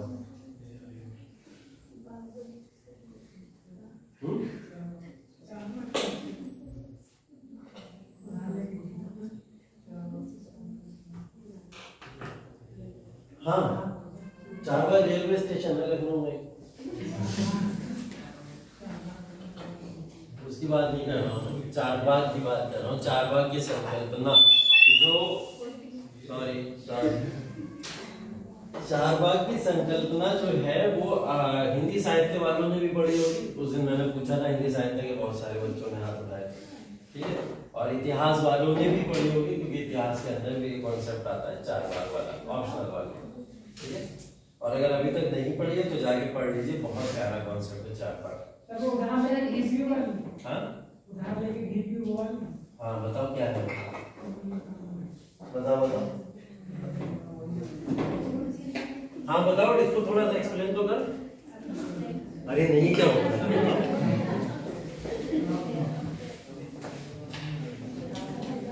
अगर तुमने सुनी है तो तुम बताओ, दूसरे बच्चों को पता चल जाएगा।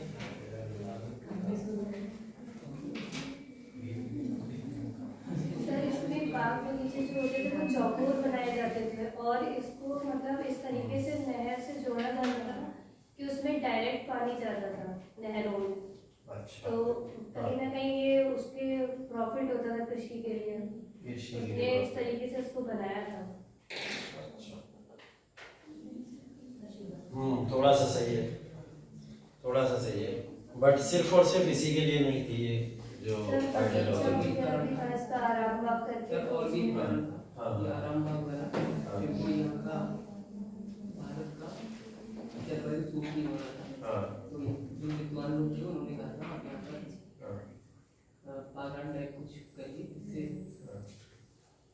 जिससे ये ऐसा पॉसिबल हो पाए।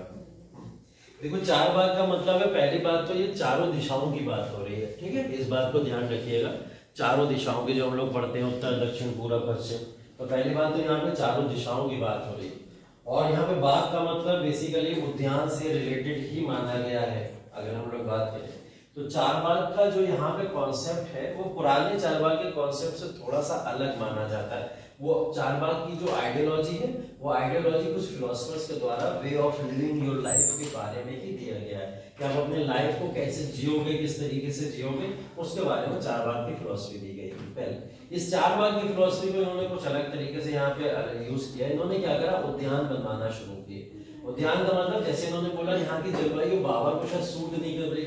अब वो कहाँ का था, नो डाउट मिडिल इलाका है, वहां पे जलवायु परिवर्तन इतना नहीं देखने को मिलता जितना हमारे भारत के अंदर देखने को मिलता है। तो यहाँ के मौसम या ऋतु परिवर्तन होता रहता था।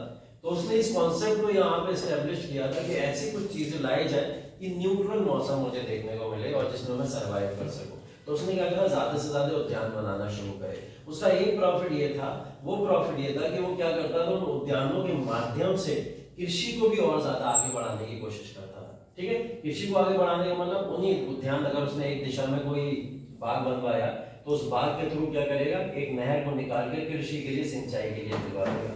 तो ये उद्यान का सिस्टम जो उसने शुरू किया था उससे कृषि को भी प्रॉफिट हुआ और उसका अपना पर्सनल जलवायु जो परिवर्तन था उसको भी सेटल करने में प्रॉफिट हुआ। ठीक है, जैसे आप देखते हैं, अगर आप अभी एनवायरनमेंट पढ़ेंगे तो एनवायरनमेंट के दौरान आपको ये बात पता चलेगी कि जितने भी यहाँ पे पक्षी होते हैं, कभी कभी क्या होते हैं, जलवायु को चेंज करने के लिए दूसरी जगहों पे उड़ के चले जाते हैं और वहां पे, हाँ, माइग्रेटरी बर्ड्स बोलते हैं जिसको, और वहां पे जाके फिर बैठ के अपनी जलवायु के हिसाब से वहां पे रहते हैं। ठीक है, और जो पक्षी नहीं जा पाते हैं वो वहीं पे उस जलवायु को क्रिएट करने की कोशिश करते हैं। ठीक है, तो ये कुछ उसी तरीके के एग्जाम्पल है कि बाबर यहाँ पे भारत में स्टे करके उस जलवायु को अडॉप्ट करना चाहता था, इसलिए इसने इस कॉन्सेप्ट को शुरू किया। और ये कॉन्सेप्ट ऐसा है कि आगे चल के मुगल शासकों को भारत में सर्वाइव करवा पाया।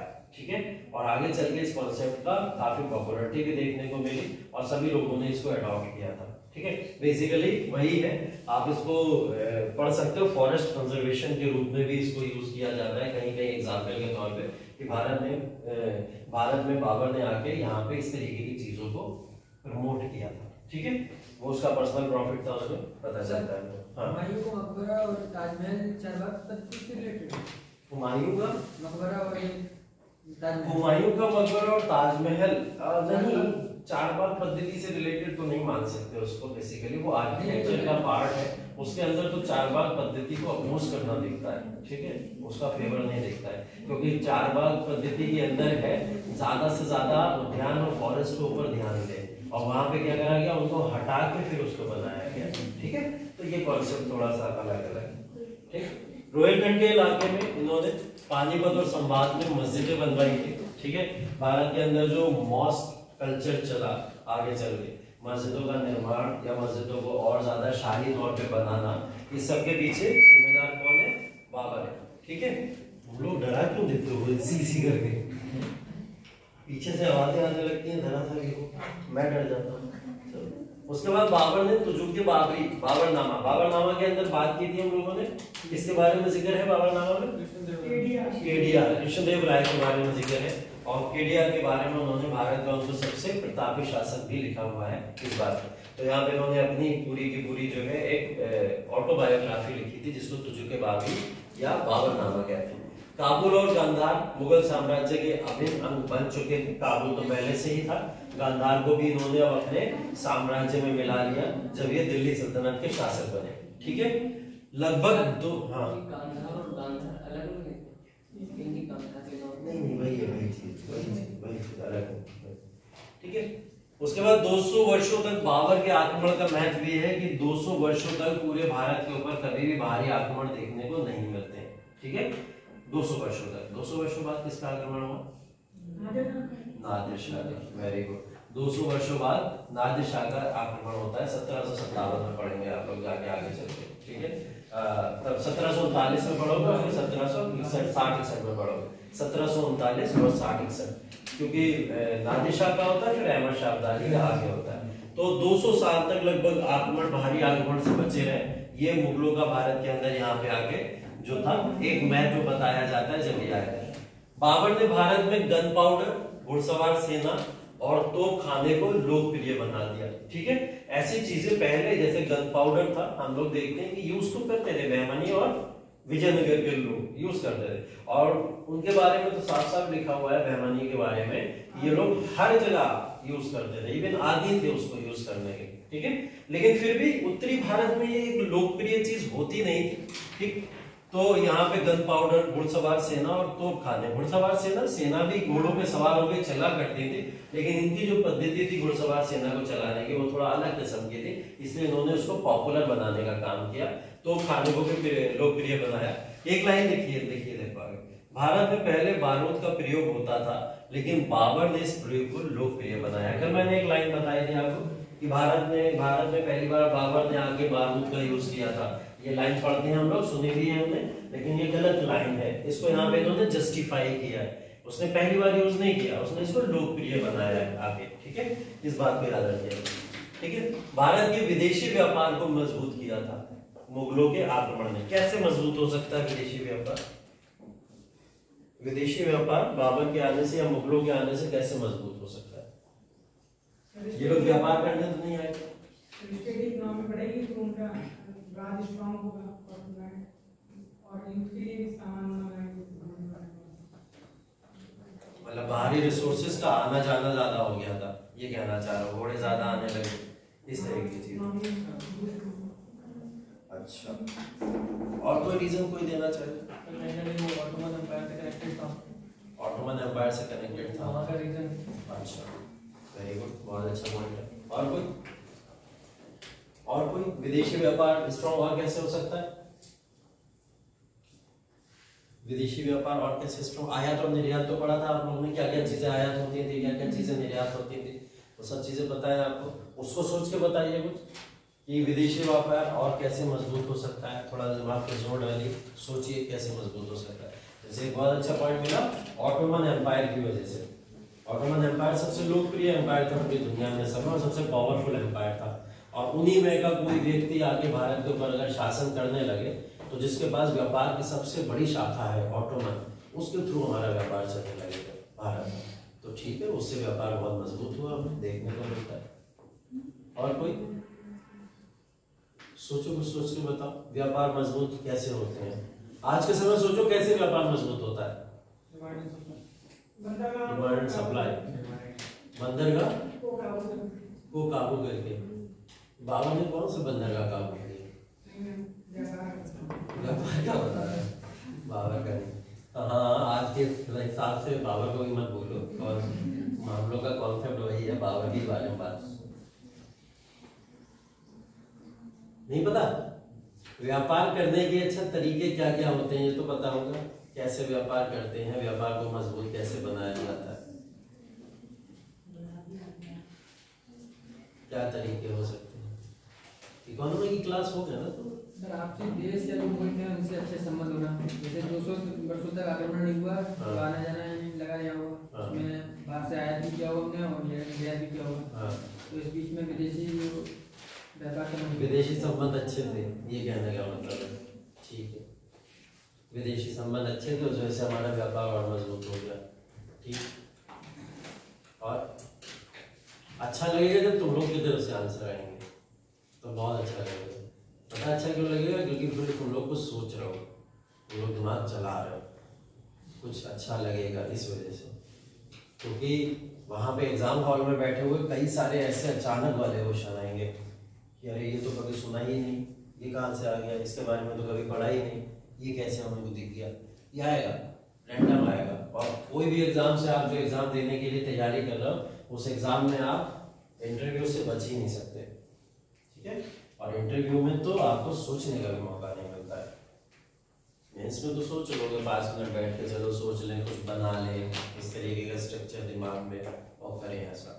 और अगर आप लोग सोचो ऐसा मेंस निकाल लेंगे तब इंटरव्यू की तैयारी करेंगे, 2-3 महीना लग जाएगा, नहीं होता, फिर नहीं होता। ये सब तैयारी जो होती है ना, प्रिपरेशन, ये तैयारी जो होती है सब अभी से ही होती है। जब आप अपने प्रिपरेशन कर रहे हो, इसी दौरान अगर आपने इनको मजबूत कर लिया तो मजबूत हो जाएगा, अगर अभी नहीं किया तो नहीं हो पाएगा। वोकल होना बहुत जरूरी है। ठीक है, बजाज के अंदर कमियां बहुत है, लेकिन एक चीज बहुत स्ट्रॉन्ग है, वोकल है। अगर वो कहीं पे किसी भी के सामने बैठ जाएगा जाके या अपनी बातों को स्ट्रांगली रख देगा, उसके पॉइंट बहक जाते हैं इधर उधर। अगर वो सटीक पॉइंट पे बात करने लगेगा ना तो बहुत स्ट्रांग बन जाएगा उस चीज़ को लेकर। बस उसके अंदर प्रॉब्लम यही है कि वो टू द पॉइंट बात नहीं करता है। बात नॉलेज की कर लेगा लेकिन टू द पॉइंट नहीं करेगा। जिस दिन उसके अंदर ये ग्रिप बन गई वो कोई भी एग्जाम निकाल सकता है, निकाल लेगा वो। तो ये कैपेबिलिटी सब में अलग अलग होती है, किसी में होती है किसी में नहीं होती है। जिसमें नहीं होती उसे डेवलप करनी चाहिए अपने अंदर। वोकल होना बहुत जरूरी है। अगर आप डिस्कशन का पार्ट नहीं बनेंगे, पता है यूपीएससी को पढ़ाने का मजा क्या है, किसी भी एग्जाम में आप पढ़ाओ जाके, कुछ भी पढ़ाओ आगे, एक वन वे कम्युनिकेशन चलता है। यूपीएससी में पढ़ाने का सबसे अच्छा और मजेदार तरीका यही है कि आप टू वे कम्युनिकेशन करें। मतलब जितना मैं पढ़ा रहा हूँ उतना मैं आपसे भी उम्मीद करता हूँ कि आप लोग मेरे साथ बातचीत करते रहे, तभी मजा आता है क्लास के अंदर। तो जब टू वे कम्युनिकेशन चलता है, क्योंकि इसके अंदर पूरा गेम पर्सनैलिटी डेवलपमेंट का है। ये एग्जाम ही ऐसे हैं यूपीएससी पीसीएस के। पर्सनैलिटी डेवलप नहीं होगी, आप कोई भी एक ऑफिसर को नहीं देखोगे जिसको सामने आप जाके बात करो आपको लगे ये कैसे बन गया, तो बनने लायक ही नहीं है, कभी लगेगा ही नहीं ऐसा। हमेशा किसी भी ऑफिसर से, सिलेक्टेड पर्सन से मिलना, देखते बोल दोगे यार वो दिख ही रहा है ऑफिसर बनने लायक ही है, वो दिख जाता है। क्यों दिख जाता है? क्योंकि उसने अपनी पर्सनैलिटी को ऐसा बताया हो। हमें नॉलेज थोड़ी पता है उसकी कि कितनी नॉलेज है, अंदर क्या भरा हुआ है, हम तो पर्सनैलिटी देख के जज करते हैं। तो हमें पर्सनैलिटी से पता चल जाता है कि हाँ इसने इस पे काम किया है, इस वजह से ये इंसान ऐसा बन पाया। ठीक, तो हर कोई एक बैकग्राउंड से उठ के आता है और उसके बाद धीरे धीरे धीरे धीरे ग्रो करता है। ठीक है, और वही ग्रोथ करने के बाद में सक्सेसफुल पर्सन बन पाता है। तो वो चीज़ों को आपको डेवलप यही सब करना है, कहीं बाहर जाके तो नहीं करोगे ना। बाहर मुझे नहीं लग रहा आप लोगों को पीलीभीत के अंदर ऐसा कोई ऐसी सोसाइटी मिल पाती होगी कि आप इस एग्जाम को लेके ऐसा ग्रुप मिल पाता होगा कि आप उनके साथ में बाहर जाके डिस्कशन कर लेते होगे। ऐसा पीलीभीत के अंदर थोड़ा मुश्किल है, और पीलीभीत से जो आसपास के इलाके के लोग आते हैं उनके लिए और ज्यादा मुश्किल है ना। तो एक घर पे भी माहौल नहीं मिल पाता है, वो बाहर भी नहीं मिल पाता माहौल, तो कहाँ मिलेगा? यही मिलेगा जो 3 घंटा 4 घंटा जो भी आप क्लास करते हो यहाँ पे, उसी के अंदर अपने आप को मजबूत बनाने की कोशिश करो। और फुल कुछ टीचर मौका नहीं देते हैं कि बच्चे कुछ बोले, हम पढ़ाए और चले जाए, ऐसा हो जाए। ठीक है, कुछ टीचर ऐसे होते हैं जो बच्चे बात करते रहते हैं, टीचर चला जाता है, ऐसा होता है। यहाँ मैं आपको दोनों तरीके के मौके देता हूँ। मैं तो पढ़ाते ही पढ़ाता हूँ, बहुत सारी चीजें बता देता हूँ, फिर आपसे भी क्वेश्चंस करता हूँ। तो इन चीजों को थोड़ा सा सोचा करो। हर चीज में बहुत ज्यादा क्या बोलोगे, गलत बोलोगे, बेवकूफी वाला बोलोगे, कुछ ना कुछ हो सकता है सब हंस लेंगे उस बात पे, इससे ज्यादा क्या होगा? कुछ नहीं होगा। बस हमारा आंसर था, हमने तो दिया, एटलीस्ट आपको अपनी पर्सनैलिटी के अंदर एक पॉजिटिव इम्पैक्ट तो आएगा आपके अंदर। मैंने बोला था ना कि अगर आप हर दिन अपने अंदर 0.1% भी सुधार कर रहे हो तो आप दुनिया के 90% लोगों से आगे निकल जाते हो खुद ही, क्योंकि वो इंसान वो भी नहीं कर रहा है। 0.1% सुधार भी अगर आप डेली डेली डेली डेली करते रहोगे तो एक समय ऐसा आएगा कि आप अपने अंदर हर कमी को दूर कर चुके होगे और आपके अंदर वो चीज आ चुकी होगी। इसके लिए पता सोल्यूशन क्या है? सोल्यूशन ये है कि अगर मैं बाबर पढ़ा रहा हूँ या मैं कोई भी टॉपिक पढ़ा रहा हूँ, क्या करो, एक बार एनसीईआरटी उठाओ घर पे और एनसीईआरटी पढ़ के चले आओ, सिर्फ और सिर्फ उसको पढ़ लो। एक चेक भी कर लेना सर को कितना आता है कितना नहीं आता है, कुछ आता भी नहीं आता, ठीक है, उसे चेक भी हो जाएगा। और बेसिक क्या होगा कि आपको पता होगा कि जो सर पढ़ा रहे हैं उन चीजों में हम मेंस और प्रीलिम्स के पर्सपेक्टिव से कैसे क्वेश्चंस को पुट अप कर सकते हैं। अब डाउट्स ही नहीं आएंगे अगर क्लास के अंदर, तो सिर्फ वन वे कम्युनिकेशन चलता रहे, सिर्फ वन वे कम्युनिकेशन चलता रहे। तो डाउट्स पूछो, और डाउट्स अच्छे पता कौन से डाउट्स होते हैं? जिन डाउट्स के अंदर आप लोग ये पूछ लो कि वजह बताइए सर, वजह बताइए। अगर बाबर भारत में आया तो वजह बताइए, इसका रीजन क्या है, बाबर भारत ही की तरफ क्यों आकर्षित हुआ? और भी तो प्रांत थे, कहीं भी जा सकता था, आसान उसके लिए और जगहें थी, दूसरी जगहें थी, लेकिन भारत ही क्यों? वजह, उसके ऊपर सोचिए। ये क्वेश्चन आप पता पुट अप कब करोगे? जब आप लोग थोड़ा बहुत पढ़ के आओगे, ठीक है। तो अब से ये करना कि कोई भी टॉपिक अगर मैं पढ़ा रहा हूँ तो आपको पता है कि मैंने आज पढ़ाया बाबर और बाबर पे बात होगी खत्म, लेकिन आपको ये पता ना कल तो मैं हुमायूं पढ़ाऊंगा ही पढ़ाऊंगा। तो जब मैं कल हुमायूं पढ़ाऊंगा, अगर आप एक ग्लिम्स भी लेके आ गए थोड़ा बहुत कि हमने हुमायूं को थोड़ा पढ़ लिया है, अब सर जो भी बताएंगे उससे रिलेटेड हम क्वेश्चन को यहाँ से पूछ सकते हैं। इससे आप ही लोग की ग्रोथ होगी और बहुत ज्यादा मेहनत नहीं करनी पड़ेगी। मतलब क्लास समझने में भी बहुत मेहनत नहीं करनी पड़ेगी और फिर क्लास के बाद में रिवीजन का भी बहुत भारी भरकम आपके ऊपर लोड नहीं होगा, है ना। बहुत क्लियर सी चीजें होंगी तो बहुत आसानी से क्लास को और तेजी से भी निपटाया जा सकता है। इसके अंदर क्या रहता है, कुछ बच्चे बहुत पीछे रह जाते होंगे, कुछ बच्चे बहुत आगे निकल जाते होंगे, कुछ बच्चों को आगे से पता होता होगा और कुछ बच्चों ने कभी सुना नहीं होता होगा, ऐसा होता होगा। लेकिन जब आपने पढ़ के आओगे थोड़ी बहुत चीजें तो सब आप लोग सेम प्लेटफॉर्म पे होगे सब। और इसके लिए सोर्स वही बता दिया मैंने, सतीश चंद्रा जाके पढ़ो, उसी में देखो कि बाबर के बारे में क्या लिखा है, हुमायूं के बारे में क्या लिखा है, वही ऑथेंटिक सोर्स है, उसी से क्वेश्चन पूछा जाएगा। और वहीं से क्वेश्चन अगर नहीं आएगा तो फिर कहीं से क्वेश्चन नहीं आएगा।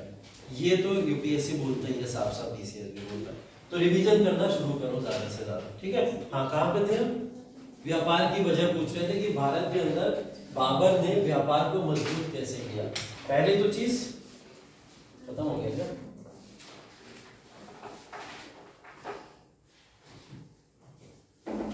कोई नहीं, ऐसे ही बात कर लेंगे थोड़ी, ठीक है। तो आते हैं उसके ऊपर, अभी वो टॉपिक करते हैं पूरा। यहाँ पे बाबर ने युद्ध की एक नई पद्धति शुरू की थी, तुलगुमा टेक्निक, ठीक है, उसी की बात हो रही है यहाँ पे, जिसके अंदर 3 तरफ से सेनाएं आती थी और 3 तरफ से सेनाएं आके इकट्ठा अटैक करती थी एक सीधी आती हुई सेना के ऊपर। तो ये तुलगुमा टेक्निक जो थी ऐसे पहले कभी यूज नहीं होती थी, ठीक है। हाँ, ये तुलगुमा पद्धति है, ये बाबर ने यूज की थी या किसी और? नहीं, पहले मैंने बताया तो था, मैंने उससे पहले दिल्ली सल्तनत में भी बताया। मैंने कहा मोहम्मद गौरी जब भारत के अंदर एंटर किया था तो इस पद्धति को यूज कर चुका था पहले। और ऐसा नहीं बाबर पहला पर्सन है जिसने ऐसे टेक्निक को यूज किया है, नहीं, इससे पहले भी लोग यूज कर चुके हैं, ठीक है। लेकिन बाबर ने एक सबसे बड़े अंपायर को हराने में इसका यूज किया, इसलिए लोकप्रिय बन गई, ठीक है। तो लोकप्रिय कह सकते हो आप इसको, ठीक। इसने बेसिकली संघ और लोधी को हराकर उसने शक्ति संतुलन को नष्ट कर दिया और अखिल भारतीय साम्राज्य की नींव रखी। क्या मतलब हुआ इसका? उसने संघ और लोधी इनके ग्रुप को हरा के और एक अखिल भारतीय साम्राज्य की नींव रखी। तो समझ आ रही है ये बात? शक्ति संतुलन, संघ और लोधी। संघ कौन है, लोधी कौन है? लोधी तो राजवंश की बात हो रही है, संघ कौन है?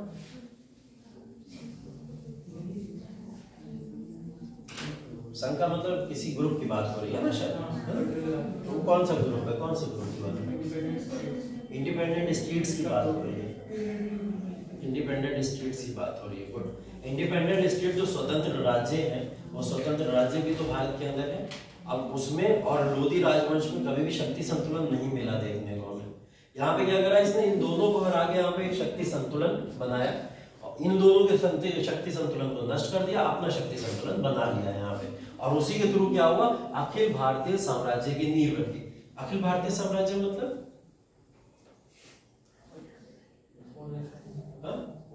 Whole nation under one roof कह सकते हो आप लोग, ठीक है।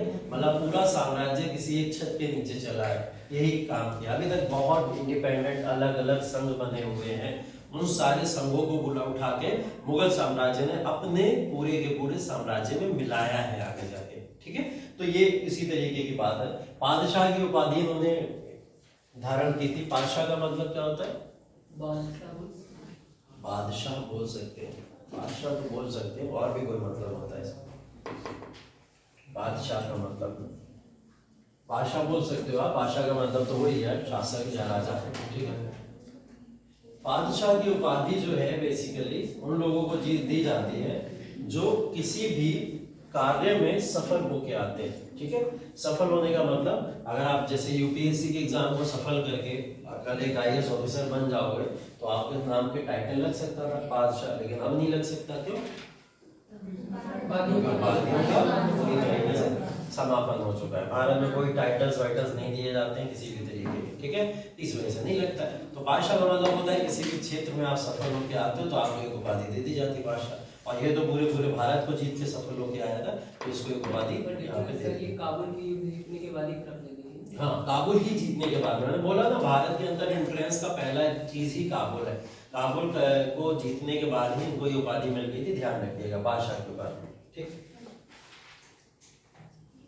चलिए हुमायूं है, इसके बाद में हुमायूं की तो बात कल करेंगे हम लोग, लेकिन इसके ऊपर अभी वापस आ जाते हैं। जो मैं बता रहा था आपको, ट्रेड वाला, व्यापार वाला, ठीक है। व्यापार वाला जो बता रहा था कि इन्होंने भारत के अंदर अपने व्यापार को कैसे मजबूत किया।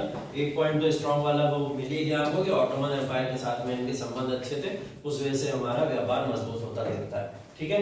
दूसरी तरफ अगर हम लोग बात करें तो भारत के अंदर इससे पहले जो व्यापार हुआ करते थे वो व्यापार हम लोग अगर देखेंगे तो जो हमारे मिडिल राजवंश हैं जो अरब के अंदर, तुर्की के अंदर या इन जगहों पे देखते हैं, तो खास करके कुछ ना कुछ हमको कॉन्फ्लिक्ट देखने को मिलते हैं इस समय में, क्योंकि वो राजवंश भारत को लेकर वो सपोर्टिव नहीं थे। मतलब लोधी राजवंश आया अफगान से जरूर था, लेकिन अफगान के ही लोग उसको पसंद नहीं करते थे, ऐसा होता था। ठीक है, ऐसे तुर्की लोग थे, आए थे जरूर भारत में, लेकिन तुर्की के द्वारा ही वो पसंद नहीं किए जाते थे, ऐसा होता था।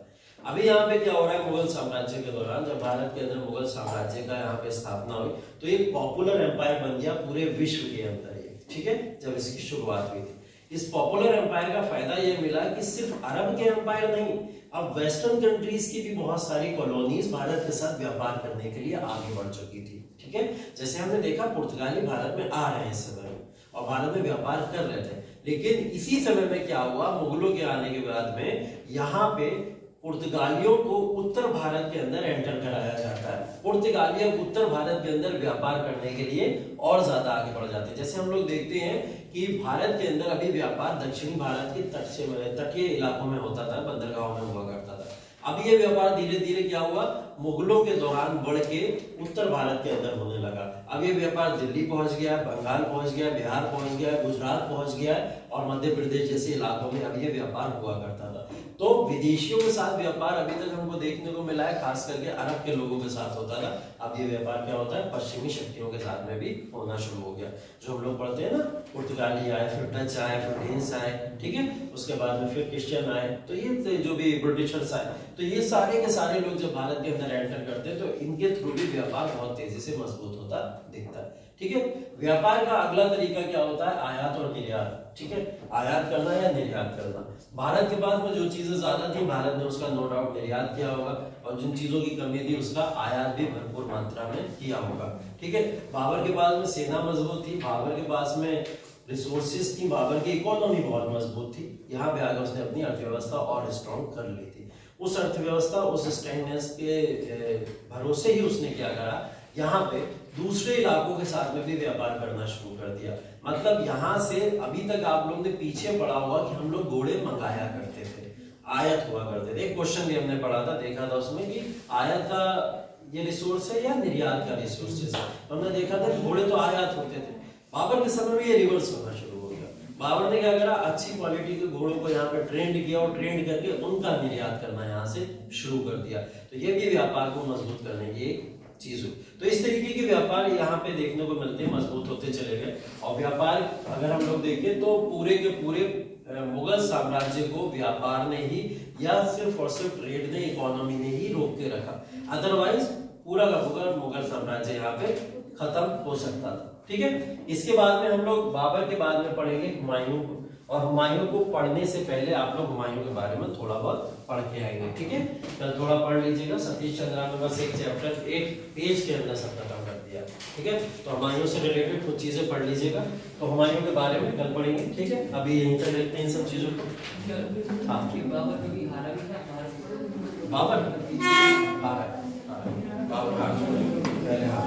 बाबर का जब पंजाब के अंदर आक्रमण हुआ था, तो पंजाब के आक्रमण से पहले वो आप विजय नहीं कह सकते, क्योंकि सिर्फ और सिर्फ जीतने चला है ऐसा।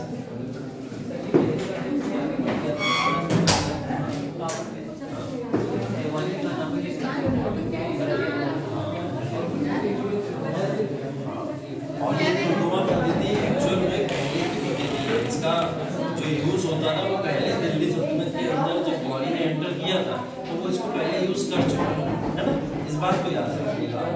बाद में भारत के अंदर आगे इसको दिल्ली घोष ने अडॉप्ट किया और बहुत सारी चीजें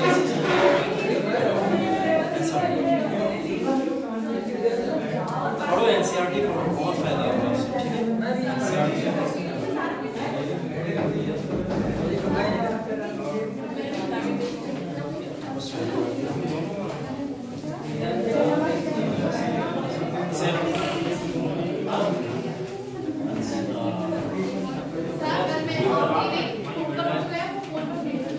होमवर्क तो यहाँ डिलीवर करना है, तुमसे परसों पूछेंगे, मंडे को पूछेंगे, अकेले बुला के इधर आओ। हाँ